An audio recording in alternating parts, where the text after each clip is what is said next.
வணக்கம். இன்றைய press news செய்திகள். தேனி மாவட்டம் சின்னமனூரில் உத்தமபாளையம் கிரசன்ட் மெட்ரிக் மேல்நிலைப்பள்ளி சார்பில் போதைப் பொருள் தடுப்பு விழிப்புணர்வு பேரணி இன்று நடைபெற்றது. சின்னமனூர் நகரில் உள்ள எரசக்கநாயக்கனூர் பிரிவில் தொடங்கிய இந்த பேரணிக்கு பள்ளியின் தாளாளர் முகமது அபூபக்கர் சித்திக் தலைமை வகித்தார்.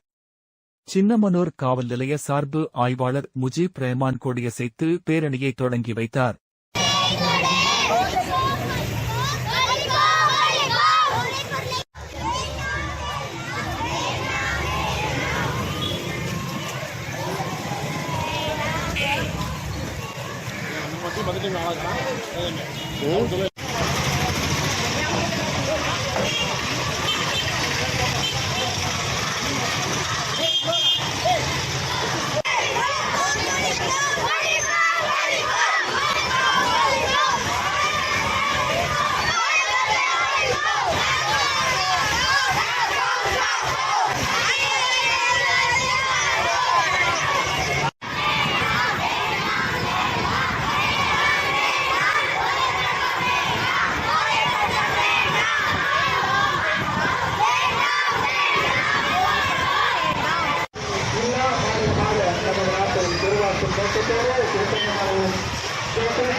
எழுநூறுக்கும் மேற்பட்ட மாணவ மாணவியர்கள் போதைப்பொருள் ஒழிப்பு தொடர்பான விழிப்புணர்வு பதாகைகளை கைகளில் ஏந்தி போதைப்பொருள் பயன்பாடு மற்றும் விற்பனைக்கு எதிரான முழக்கங்களை எழுப்பியபடி செக்கான்முக்கு, கண்ணாடி கடைமுக்கு, தேரடி உள்ளிட்ட நகரின் முக்கிய வீதிகள் வழியாக ஊர்வலமாகச் சென்றனர்.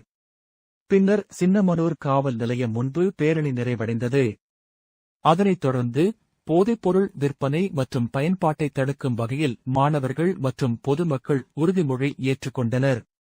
இந்த விழிப்புணர்வு பேரணியில் பள்ளியின் ஆசிரியர்கள், மாணவ மாணவியர்கள், காவல்துறையினர் மற்றும் ஏராளமான பொதுமக்கள் கலந்து கொண்டு போதைப்பொருள் இல்லா சமுதாயத்தை உருவாக்க அனைவரும் ஒன்றிணைந்து செயல்பட வேண்டும் என்ற விழிப்புணர்வு செய்தியை பொதுமக்களிடம் எடுத்துச் சென்றனர்.